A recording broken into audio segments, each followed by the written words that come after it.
அன்புள்ள தனுசு ராசி அன்பர்களே வணக்கம். தனுசு ராசி அன்பர்களுக்கு சூரிய பயிற்சி பலன்களை நாம் பார்க்க போகலாம்.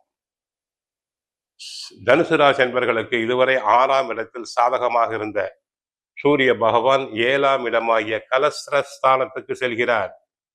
கணவன் மனைவி ஒற்றுமை தேவை, பேச்சில் சூடு பறக்கும், குடும்பத்தில் 3ஆம் நபர்களின் தலையீடு இருக்கும், அரசியல்வாதிகளுக்கு இடைஞ்சல், கட்சிக்குள் தாங்கள் மட்டம் தட்டப்படுவீர்கள், புகழ் செல்வாக்கு மங்கும், உடல் நலனில் பாதிப்புகள் உண்டாகும்.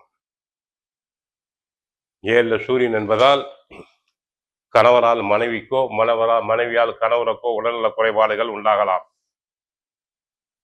7 சூரியன் என்பதால் அரசாங்க காரியங்கள் ஓரளவு வெற்றி பெறும்.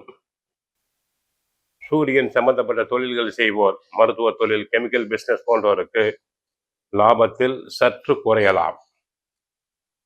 மற்றபடி பிறக்கும் போது தங்களுக்கு சூரியன் நீச்சமடைந்திருந்தால் பாதிப்பு. கோவிலுக்கு சென்றால் நவகிரகத்தில் உள்ள சூரியனை வழிபடுங்கள், சிவபெருமானை நன்கு வழிபடுங்கள், உங்களுக்கு நன்மைகள் கிடைக்கும்.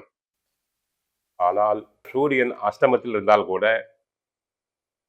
குருவின் பார்வை உங்களுடைய ராசிக்கு பதிகிறது, ஓரளவு லாபம் கிடைக்கும், பல வரவுகள் உண்டு.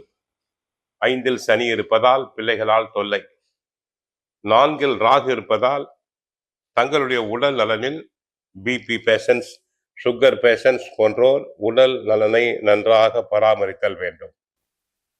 ஆக சூரிய பயிற்சி, சூரிய பகவான் 8ஆம் இடத்தில் இருப்பதால் அஸ்தம் கஷ்டம் நஷ்டம் என்போம். கோயிலுக்கு சென்றால் இறைவனை வழிபடுங்கள், பகவத்கீதை பாராயணம் செய்யுங்கள். வாழ்க வளமுடன், மங்களம் உண்டாகட்டும். ஹரே கிருஷ்ணா, ஹரே கிருஷ்ணா.